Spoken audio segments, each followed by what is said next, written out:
Let's mic आज का अखबार।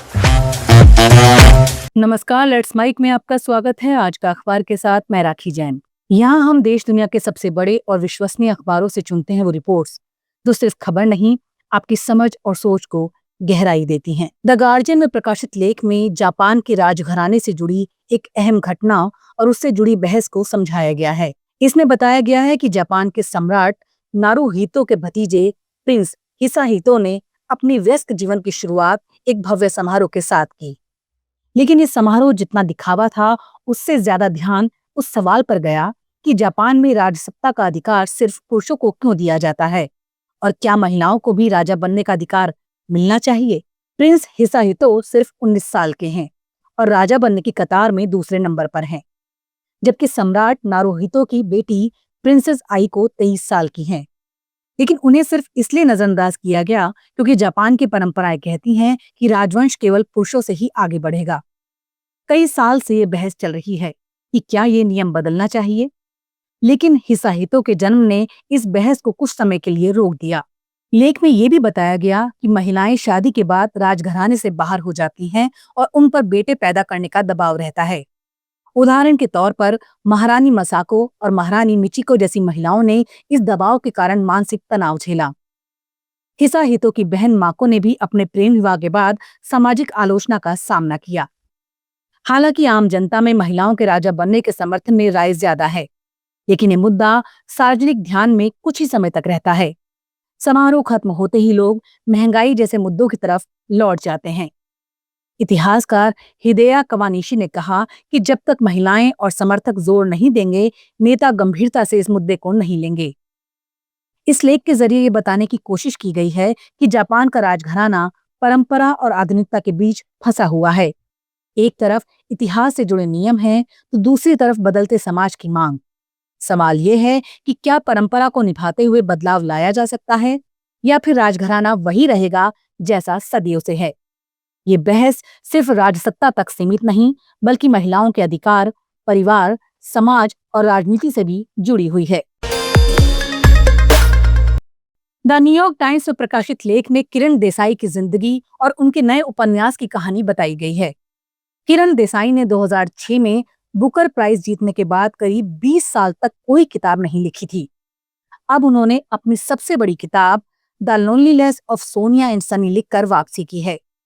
ये किताब दो भारतीय युवाओं की प्रेम कहानी है जो अपने देश से दूर जाकर अकेलेपन, पहचान और रिश्तों की जद्दोजहद से गुजरते हैं।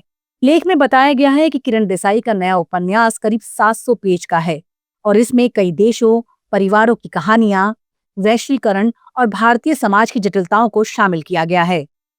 किताब लिखने में उन्हें 2 दशकों से ज्यादा का समय लगा और इस दौरान उन्होंने अकेले रहकर कई देशों में रहकर लिखाई में खुद को डुबो दिया। उनका कहना है कि इस किताब के साथ उन्होंने अपना पूरा जीवन जिया और अब किताब पूरी होने के बाद उन्हें खालीपन महसूस हो रहा है। किरण देसाई की मां, प्रसिद्ध लेखिका अनीता देसाई उनके साथ हर कदम पर खड़ी रहीं। कठिन समय में उन्हें मार्गदर्शन दिया और उन्हें आगे बढ़ने की हिम्मत दी। किरण देसाई की जिंदगी में लेखन सिर्फ पेशा नहीं, बल्कि उनका सहारा और पहचान रही है। इस लेख के जरिए ये बताना चाहा गया है कि एक लेखक की रचनात्मक यात्रा कितनी कठिन और लंबी हो सकती है। साथ ही ये भी कि अकेलेपन में रचना करना जितना कठिन है, उतना ही आत्मिक रूप से समृद्ध भी। ये कहानी उन लोगों के लिए प्रेरणा है जो अपने जुनून के लिए लंबा समय देकर संघर्ष कर रहे हैं। किरण देसाई ने साबित किया कि धैर्य, मेहनत और आत्मसमर्पण से बड़ी रचना पूरी की जा सकती है। अल जजीरा में प्रकाशित लेख में बताया गया है कि वैज्ञानिकों ने अब तक की सबसे बड़ी ब्लैक होल टक्कर का पता लगाया है। ये टक्कर अमेरिका में मौजूद विशेष उपकरणों की मदद से देखी गई, जिन्होंने अंतरिक्ष में पैदा हुई गुरुत्वाकर्षण तरंगों को पकड़कर इसका पता लगाया। वैज्ञानिकों ने बताया कि 2 ब्लैक होल जो सूर्य से लगभग 100 और 140 गुना बड़े थे, आपस में टकराकर मिल गए और एक नया ब्लैक होल बना दिया, जिसकी मास सूर्य से 265 गुना ज्यादा है। ये अब तक देखी गई सबसे बड़ी टक्कर है। ब्लैक होल ऐसे क्षेत्र होते हैं जहां बहुत ज्यादा पदार्थ छोटा होकर इतना घना हो जाता है कि उसकी गुरुत्वाकर्षण ताकत इतनी अधिक हो जाती है कि प्रकाश भी बाहर नहीं निकल सकता। वैज्ञानिकों ने बताया ये टक्कर नवंबर 2023 में हुई थी, लेकिन इसकी तरंगें बहुत दूर से आई, इसलिए हमें उनका बाद में पता चला।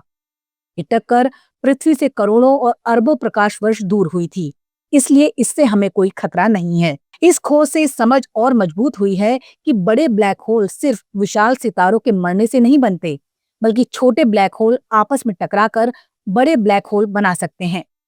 वैज्ञानिकों का कहना है ये खोज ब्लैक होल बनने की प्रक्रिया को लेकर नई जानकारियां दे सकती है। साथ ही इससे ये भी पता चलता है कि ब्रह्मांड में कितनी रहस्यमयी चीजें छिपी हैं, जिन्हें समझने के लिए हमें और शोध करने की जरूरत है। ये खोज अंतरिक्ष विज्ञान के लिए एक बड़ा कदम है, लेकिन पृथ्वी या हमारे आसपास के ब्रह्मांड पर इसका कोई असर नहीं होगा। ये शोध बताता है कि विज्ञान कैसे अंतरिक्ष की सबसे बड़ी घटनाओं को भी समझने की कोशिश कर रहा है। द हिंदू में प्रकाशित संपादकीय में बताया गया है कि केरल के राज्यपाल राजेंद्र आर्लेकर ने सुप्रीम कोर्ट में कहा है कि विश्वविद्यालयों में कुलपति यानी वीसी की नियुक्ति में मुख्यमंत्री की कोई भूमिका नहीं होनी चाहिए। उन्होंने कहा कि वीसी चुनने वाली समितियों में सिर्फ बड़े और अनुभवी शैक्षणिक लोग ही होने चाहिए, जो विश्वविद्यालय से सीधे जुड़े ना हों। इसलिए राज्यपाल चाहते हैं कि कुलपति नियुक्त करने का पूरा अधिकार उन्हीं के पास हो। संपादकीय में कहा गया है कि ये विवाद नया नहीं है। राज्यपाल का पद अंग्रेजों के समय से है, लेकिन आज कई राज्यों की सरकारें चाहती हैं कि कुलपति नियुक्त करने का अधिकार उनके पास हो, क्योंकि विश्वविद्यालयों में राजनीति की दखल से शिक्षा प्रभावित हो सकती है। कई राज्यों जैसे पंजाब और पश्चिम बंगाल में तो मुख्यमंत्री को कुलपति बनाने के लिए नए कानून भी बनाए जा रहे हैं। लेख में साफ किया गया है कि विश्वविद्यालय का नेतृत्व किसी राजनीतिक व्यक्ति के बजाय एक जाने माने और अनुभवी शिक्षाविद के हाथ में होना चाहिए। तभी विश्वविद्यालय की पढ़ाई, शोध और प्रबंधन मजबूत होगा। ये मुद्दा सिर्फ अधिकार का नहीं है, बल्कि शिक्षा की गुणवत्ता और छात्रों के भविष्य से जुड़ा है। इस संपादकीय का उद्देश्य ये दिखाना है कि शिक्षा को राजनीति से अलग रखना जरूरी है, ताकि विश्वविद्यालय का काम ईमानदारी और अच्छे नेतृत्व के साथ चल सके। साथ ही ये भी बताया गया है कि कई राज्य राजनीति के चलते इस व्यवस्था को बदलना चाहते हैं, जबकि शिक्षा की स्वतंत्रता और गुणवत्ता पर ध्यान देना जरूरी है। द वायर में प्रकाशित लेख में बताया गया है कि कर्नाटक में देवदासी प्रथा से जुड़ी महिलाओं और उनके बच्चों को लेकर एक नया राज्य कानून लाया गया है। ये कानून 1982 में इस प्रथा पर लगे प्रतिबंध से आगे जाकर उन्हें आवास, स्वास्थ्य सेवाएं, शिक्षा, विरासत का अधिकार और सामाजिक सम्मान दिलाने का वादा करता है। लेकिन सवाल ये है कि इन लाभों का फायदा किसे मिलेगा, क्योंकि इसके लिए पहले ये तय करना होगा कि कौन कौन देवदासी है। पुराने सर्वे में केवल उन महिलाओं को गिना गया था जिन्हें 1982 से पहले समर्पित किया गया था। अगर यही तरीका अपनाया गया तो हुल्ली गेमा जैसी युवा महिलाओं और उनके बच्चों को फिर से बाहर कर दिया जाएगा। लेख में हुल्ली गेमा और उसकी मां केचम्मा की कहानी के जरिए ये दिखाया गया है ये प्रथा आज भी दलित महिलाओं के जीवन में कितनी गहरी जड़ें जमाए हुए है। धार्मिक अनुष्ठान के नाम पर गरीब परिवारों की लड़कियों को मंदिरों में समर्पित कर दिया जाता है, लेकिन असल में उन्हें यौन शोषण का शिकार बनाया जाता है। कई महिलाएं शिक्षा, जमीन और सरकारी योजनाओं के सहारे अपने जीवन को बेहतर बनाना चाहती हैं, लेकिन सामाजिक कलंक और जाति आधारित भेदभाव उनके रास्ते में बाधा बनते हैं। कुछ महिलाएं जैसे विजय लक्ष्मी ने जमीन मिलने के बाद बदलाव का अनुभव किया है। वहीं कई महिलाएं अब भी भेदभाव, गरीबी और असुरक्षा से जूझ रही हैं। लेख ये भी बताता है कि इस बार कानून बनाने की प्रक्रिया में देवदासियों को शामिल किया गया, जिससे उनकी आवाज सुनी गई। सर्वे में जाति का कॉलम जोड़ा जाएगा ताकि स्पष्ट हो सके ये प्रथा किस तरह जातिगत उत्पीड़न से जुड़ी हुई है। साथ ही ड्राफ्टिंग कमेटी उम्र की सीमा हटाने की सिफारिश कर रही है, ताकि युवा महिलाओं और बच्चों को लाभ से वंचित न किया जाए। इन महिलाओं का कहना है कि उन्होंने कुछ गलत नहीं किया, इसलिए उन्हें शर्मिंदा होकर अपनी पहचान छुपानी नहीं चाहिए। ये लेख दिखाता है कि कैसे धार्मिक विश्वास, गरीबी और सामाजिक भेदभाव के जाल में फंसी महिलाएं बदलाव की उम्मीद कर रही हैं और अपने अधिकारों के लिए संघर्ष कर रही हैं। ये केवल एक कानून नहीं, बल्कि सम्मान और समानता की लड़ाई है।